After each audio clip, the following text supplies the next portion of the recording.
இந்த பெண் குழந்தைகள் ஒரு தவறான நடத்தையில் தீய சகவாசங்களில் போய் தவறான வாழ்க்கையை வாழ்ந்துருந்தானா அதற்கு பரிகாரம் அடியேன் ஒவ்வொரு அமாவாசை இரவில் போய் காளி கோயிலில் போய் காளிக்கு அரளி மாலை சாத்தி எலுமிச்சம்பழம் வைத்து அந்த தீபம் ஏற்றி காளிக்கு முன்னாடி உட்காந்து தன்னுடைய கஷ்டத்தை சொல்லி அந்த பெற்றோர்கள் அழுது அந்த குழந்தையை கூட்டின்னு போய் உட்கார வச்சு ஒரு அர்ச்சனை பண்ணிட்டு வரணும்.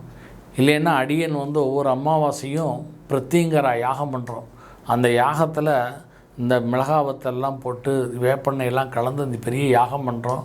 அடியன் செய்யக்கூடிய இந்த அமாவாசை இரவில் செய்யக்கூடிய அந்த மகா யாகத்தில் கலந்துட்டாலும் இந்த ருதுவினால் ஏற்படக்கூடிய தோஷங்கள், அதனால் ஏற்படக்கூடிய சத்துருபாதைகள், அந்த பாவங்களிலிருந்து விடுபட்டு அந்த குழந்தைகள் நல்ல குழந்தைகளாக மாறுறதுக்கு வாய்ப்புகள் உண்டு.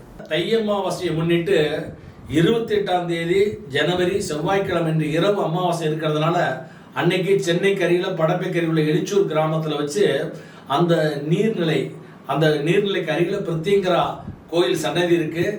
அங்கே வச்சு பிரத்திங்கரா யாகம் நம்ம பண்ணுறோம்.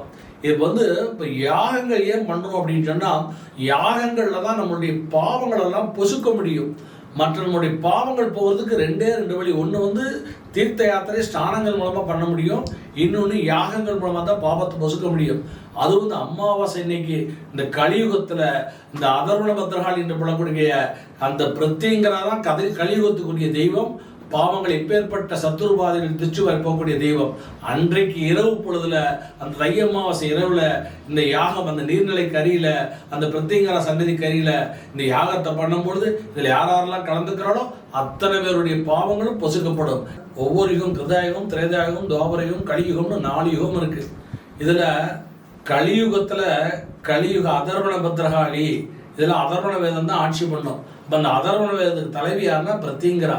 அப்போ அந்த பிரத்திங்கராவை முன்னிட்டு அதுவும் இந்த தை அமாவாசையில் அடியேன் அந்த சென்னை கரையில் படப்பை எழுச்சூரில் பண்ணக்கூடிய இந்த பிரத்திங்கரா மகா யாகத்தில் மிளகாவத்தல், வேப்பெண்ணெய், அந்த நெறிஞ்சுமுள், பருத்தி கொட்டை, எட்டி குச்சி போன்ற பல திரவியங்களை போட்டு இந்த யாகத்தை பண்ண போகிறோம்.